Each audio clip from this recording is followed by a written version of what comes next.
All right, Shalom. I want to give all praise, all honor, and all glory to Yahweh, Bahashem, Yahweh Shai, Bahashem, Rachakodash. I want to give double honors to our apostles and our elders of a great millstone at Ruwell. Peace and blessing and many salutations to you elect Akyam across the four winds of this earth, kicking this word in sincerity and in truth. I'm the brother Sha'ar from the Great Millstone Dallas Camp, coming at you all with another lesson through the Spirit and Lord within us edifying. One of the brothers posted this in our chat, what you're looking at, okay?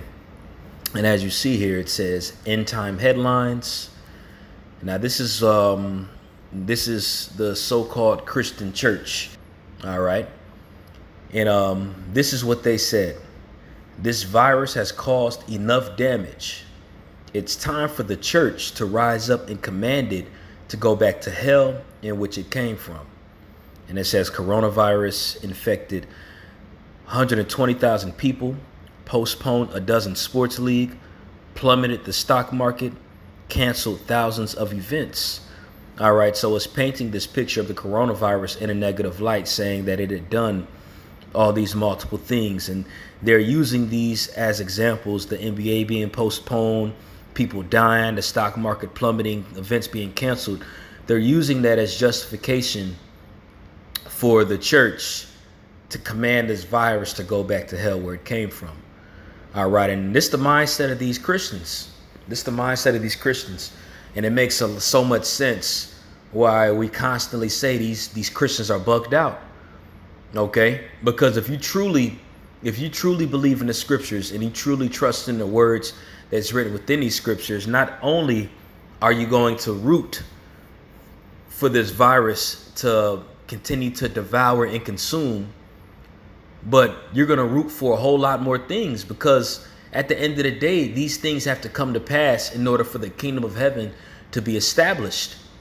But that goes to show you that these Christians don't want the kingdom of heaven on the planet Earth. They want this place to continue to run on forever. That's why they're using these examples as it's postponed these sports leagues, it's plummeted the stock market, it's canceled 1,000 events.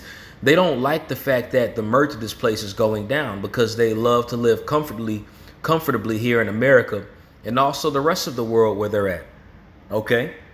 Now, I want to tackle a few points here in this in what they said here in this post. Okay? It says this virus has caused enough damage. It's time for the church to rise up and command it to go back to hell in which it came from. These people don't understand that this is sent by the Heavenly Father. All right. The scriptures talk about how the Lord is going to send plagues and pestilences here within these last days. And these plagues and pestilences are used to shake the wicked up. All right. For the great pride, their lack of fear. Okay. And a number of other things and ways that they live that displease the Heavenly Father. Okay. This virus here is a mere example, all right, and it's only the beginning of something major that's to come. But this virus here is the start of something huge. And if you consider yourself to be a follower of Yahweh Shai, you should want this to go forward, because this is prophecy getting pushed, okay? But we ultimately see who are those that truly serve the Lord and fear the Lord, and who are those that don't. Because if you truly serve the Lord and fear the Lord, you're not going to worry about the stock markets and these canceled events and the NBA being postponed and people die. Okay, the scriptures tell you, matter of fact, I'm going to read this here in Jeremiah, the 28th chapter. This is Jeremiah chapter 28, verse 8. The prophets that have been before me and before thee of old prophesied both against many countries and against great kingdoms, of war and of evil and of pestilence. Okay, so if you consider yourself to be a follower of the Lord, okay, because you have a lot of these people in these churches that claim to be prophets as well, you're going to really root for this thing, all right? You're going to want it to continue to devour and consume these people, okay? Because that's what the prophets were out here telling you. They were telling you that there were going to be pestilence, wars, famines, and such, okay? A prophet ain't going to be out here trying to curse and command for a plague to go back where it came from. That wasn't the mindset of Moses and Aaron. That wasn't the mindset of those men when those plagues had came into Egypt. Okay, Moses wasn't telling those plagues to go back. Moses told Pharaoh that these plagues were going to come if you don't let the people go.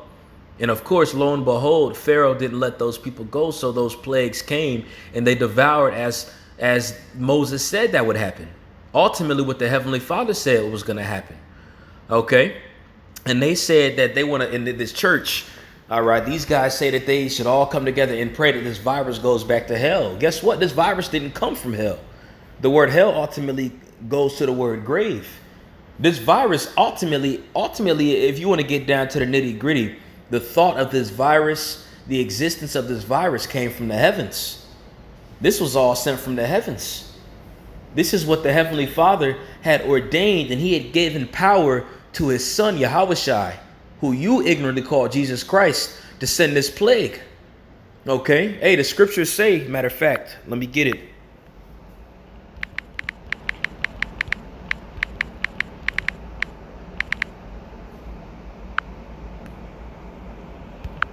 I believe it's in Proverbs, the 4th chapter. This is Proverbs 4 and 20. Hold on. No. Salaki, one sec. That's not it. Hey, if somebody can post it on the comment board, that would be a pie. I'm trying to find it, but for some reason it's not pulling up. But the scriptures say the issues of life and death are in the hands of the Lord. Okay, and best believe this coronavirus, this plague here, is an issue. Okay, and this issue was sent from the heavens. All right, and as I had made mention earlier, going into Yahushua, all this power was given to Yahushua to do these things, man. Okay, I'm going to read this here in Revelation, the 1st chapter, and I'm going to start at verse 17. Okay, and this is the vision that the prophet John the evangelist, all right, John the Revelator had. So this is Revelation 1 and 17. And when I saw him, I fell at his feet as dead. Okay, so when John had seen Yahushua in this vision, he was so much in fear and dread, all right, in shock, that he felt like he wanted to pass out. And he laid his right hand upon me, saying unto me, fear not, I am the first and the last. I am he that liveth and was dead, and behold, I am alive forevermore. Amen. Check this out. I have the keys of hell and of death. And what does that ultimately go into? Okay, when you go into this word keys here in the Greek, that word is kleis. Strong's G 2807, kleis. Kleis. And when you go into it, it says a key. Since the keeper of the keys had the power to open and shut, it says metaphor in the New Testament to denote power and authority of various kinds. Okay, so this charge had been given unto Yahushua. Okay, so when you see this death coming forth, these people dying, these plagues coming forth, and best believe there's going to be a lot more plagues and judgments that's going to happen. That's going to make people think the coronavirus is bad. That's going to make them cringe. The coronavirus is nothing but light work to the Heavenly Father. The coronavirus is something very light and very simple compared to everything else that's getting ready to come. And part of me really thinks that the coronavirus is really a hoax, that Esau plans on doing something bigger. But the prophecies did say that pestilence was going to come. So either or, this is all sent from the Heavenly Father. Okay? And Yahushua had been given dominion over these type of things. So within that article, those people said the church needs to come together and condemn this coronavirus back to hell. Well, you're completely at variance with the so-called power that you serve. And that goes to show you that Jesus is a completely different entity than the Son of the Most High within the scriptures, whose real name is Yahushua. That's a complete different entity than the true Son of God. Okay, because Christians will look at Jesus and say that Jesus doesn't how can I word this? That Jesus doesn't condone this. All right, but again, that's at complete variance with what the scriptures say. All right, you remember in Exodus the 12th chapter. All right, I'm gonna get it, but it goes into how the Lord had sent the destroyer, okay, to destroy all the firstborn sons of the Egyptians, and everybody else who didn't have their doorposts and their lintels, all right, wiped with that blood of the Lamb. Okay, and if you can receive it, that destroyer is Yahushua. That destroyer is who the world ignorantly calls Jesus Christ. And just as Yahushua had destroyed those firstborn sons, he's coming back in a very similar fashion. The only difference is it's not going to be just the firstborn son, but he's coming to destroy in general with the angels. Okay. This is the book of Exodus, chapter 12. And let me see here. This is Exodus chapter 12, starting at verse 21. And it reads, Then Moses called for all the elders of Israel and said unto them, Draw out and take you a lamb according to your families and kill the Passover. And ye shall take a bunch of hyssop and dip it in the blood that is in the basin, and strike the lintel and the two side posts with the blood that is in the basin. Now, this is actually something physically that we had to do back then. And also, too, I will say it's the spirit that we're still in the Passover right now. Okay, we're still in the Feast of Sweet Bread, or the Feast of Unleavened Bread. And you see all these things taking place. They're talking about America being quarantined. All right. So these people that aren't covered with the blood of Yahushua got a very rude awakening coming. Okay. But when you read this here, this was instruction that was given unto the children of Israel. This was instruction that was given unto them so they would be preserved in that day when the destroyer came. All right. So it says, and strike the lintel and the two side posts with the blood that is in the basin. And none of you shall go out at the door of his house until the morning. For the Lord will pass through to smite the Egyptians. And who's the modern day Egyptians right now? That's starting with Esau, Edom. All right. These Americans out here are the modern day Egyptians. All right. 2/3 of our own people can fall into this category too, because they've joined league with this society. They've made a covenant with death. They've made a covenant with the Egyptians. Okay. So best believe back then, if you didn't have that blood on your doorposts and your lintels, you was going to receive that same judgment that was given unto the Egyptians. Okay. And you look at it spiritually today. What's the blood of the Lamb right now? That's the blood of Yahushua. And what's the modern day doorpost? The modern day doorpost in the lintel is your mind. So the Lord is going to get ready to take these people. And if you don't have that blood covering you, you through. Okay. If you don't have that blood covering you, you through, you're done. Okay. That's why King David said, when you read it in the book of Psalms, the 51st chapter, he said, purge me with hyssop, that I may be clean. Wash me that I may be white as snow. And what do we have to use back then? Okay. What do we have to use? We was commanded to use hyssop and dip it in the blood of the basin and strike the lintel and the two side posts, which your lintel goes into your mind spiritually. Okay. And if you don't have that blood, if you're not covered by that blood, if you don't have that spiritual mark, which is that token, that tawa'ah, as the scriptures say, you're going to be taken within these devices. You're going to be taken by these plagues that's to come. Okay. That's why we trust and believe, man, that the Lord is going to keep us protected when all this stuff comes, because he promised us. Just like back then, as I'm reading in Exodus, the 12th chapter. Okay. He promised that those Israelites were going to be good. Okay. And best believe what had taken place back then in ancient Egypt was only a small inkling of what's getting ready to take place right here in America, and also various parts of the planet Earth. Of course, we understand the main judgment is going to be in America, because that's Mystery Babylon. That's the place that's spiritually called Sodom and Egypt, as you read about it in the book of Revelation, the 11th chapter, and then the 8th verse. Okay, so let's jump back to Exodus chapter 2, verse 23. It says, For the Lord will pass through and smite the Egyptians. And when he seeth the blood upon the lintel and on the two side posts, the Lord will pass over the door. Okay, it said the Lord will pass over the door.